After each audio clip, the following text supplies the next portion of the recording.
कब से बैठे हैं, अब ले आ खाना। बस लाई माँ। रजनी को खाना लाता देखकर पिता किशन ने मुस्कुराहट से पूछा, अरे आज मेरी बिटिया ने क्या क्या बनाया है? बाबा, मैंने आपके लिए भिंडी की भुजिया बनाई है और सूखे आलू भी। फिर तो आज मैं पेट भर कर रोटी खाऊंगा। 2 तरह की सब्जी बनी देखकर ललिता बड़बड़ा उठती है।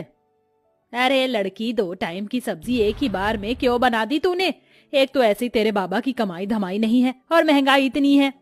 जाने दो ललिता, अब तो बना दिया बिटिया ने। कल को ब्याह कर अपने ससुराल चली जाएगी ना तो बहुत रोगी तुम। अब गुस्सा थूक दो और बिटिया के हाथों का खाओ, ये लो। किशन जैसे ही खाने का निवाला ललिता को खिलाता है, ललिता का मुंह चढ़ जाता है। आथू! अरे बेलुड़ी, आज फिर तूने रोटी जला दी। अरे तेरे दादा परदादा की आटा चक्की नहीं जो मुफ्त का आटा आता है, दाम देखकर खरीदना पड़ता है। रोज रोज जली रोटी बनाती है। यही हाल रहा तो पता नहीं ससुराल जाएगी तो कैसे बरसेगी।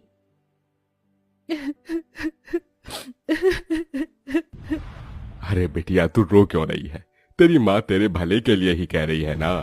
मैं क्या करूं बाबा, मैं इतनी कोशिश करती हूँ गोल रोटी बनाने की, मगर आड़ी टेढ़ी बन जाती है और जैसे जब तवे पर सेकती हूँ तो आँच से जल जाती है।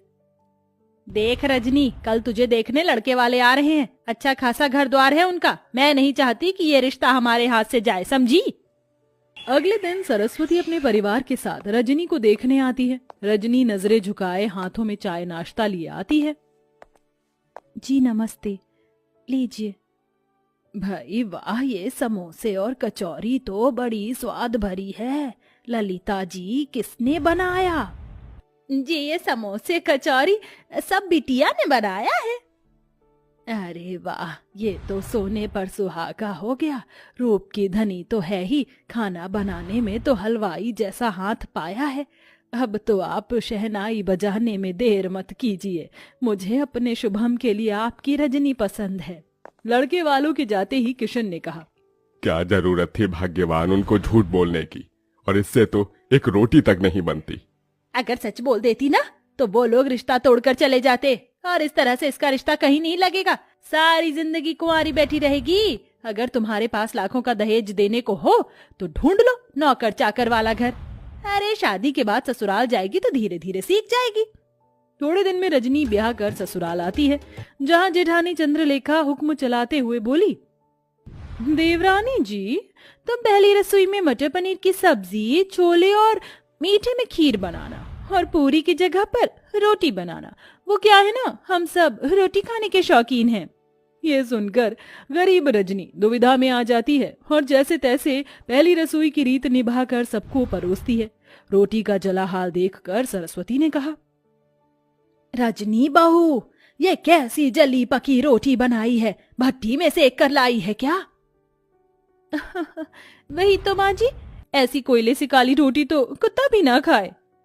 अरे मैं तो गरीब घर की ये देख कर उठा लाई थी कि गरीब की बेटी को सुखी घर परिवार मिल जाएगा। जा चंद्रलेखा बहू, तू रोटी बना ला, क्योंकि इस गरीब की बेटी की तो बस की नहीं है एक रोटी भी बनाना। और तू मेरी गरीब बहू, जा जाकर इस रोटी को बाहर फेंक दे।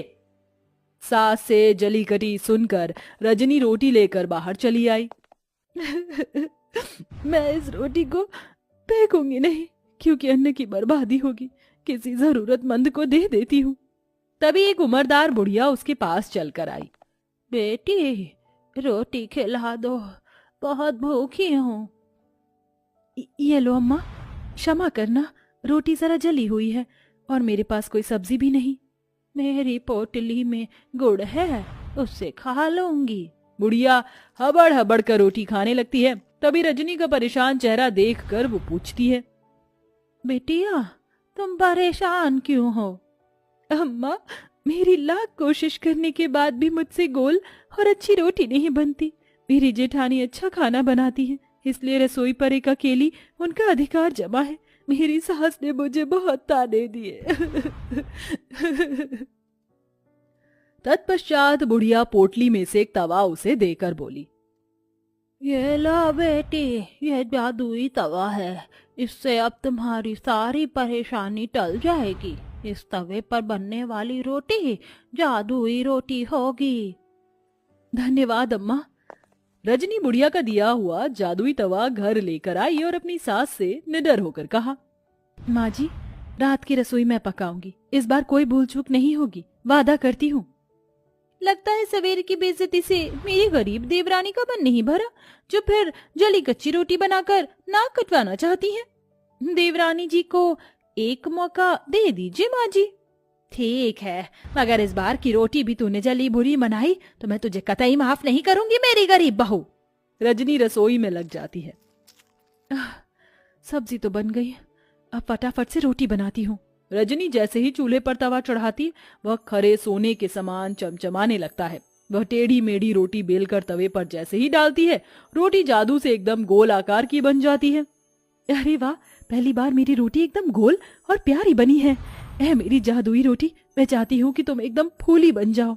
गरीब रजनी के कहते जादुई रोटी फूल कर गोल मटोल हो जाती है। वह सभी को रोटी परोसती है, जिसे खाकर सब दिल खोल कर तारीफ करते हैं। वाह रजनी बहू, तुम्हारी बनाई रोटी में अमृत जैसी मिठास भरी है। सचमुच रजनी, बिना सब्जी के भी रोटी बड़ी स्वाद लग रही है।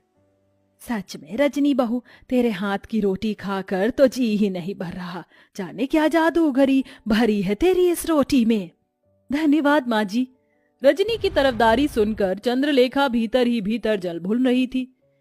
सवेरे तो एकदम गुड़गोबर खाना बनाया था इसने, एकदम से ऐसा क्या चमत्कार हो गया जो मेरी गरीब देवरानी इतनी गोल फूली रोटी बना लाई। यूं ही दिन गुजरने लगे। तवे के सहारे रजनी ससुराल वालों को जादुई रोटी बनाकर खिलाती। सभी उससे खुश रहने लगे। एक दिन उसके माता पिता उससे मिलने आए। जी नमस्ते। समधन जी, समधी जी, आप दोनों आइए ना। रजनी बहू, देख तो कौन आया है।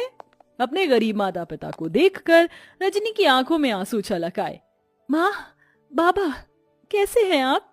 हम ठीक है बिटिया, तुझसे मिलने का मन किया तो आ गए।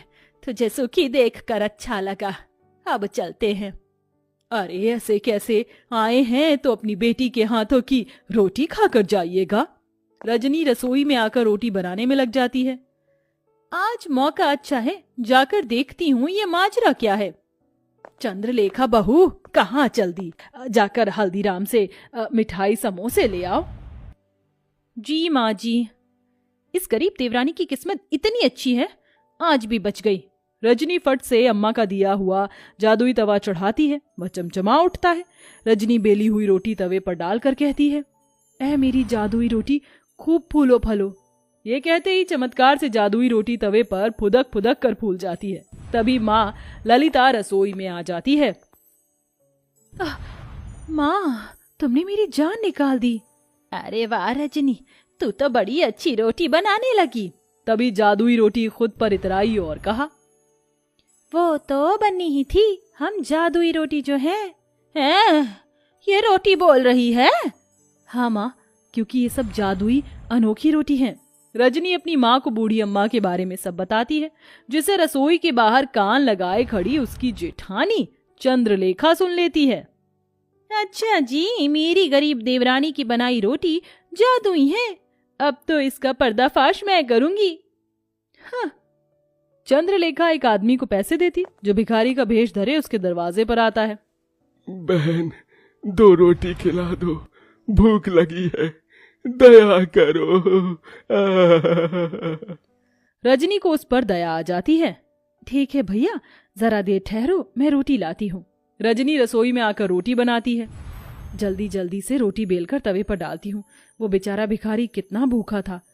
चलो मेरे प्यारे तवे, जल्दी से मुझे जादुई रोटी बनाकर दे दो।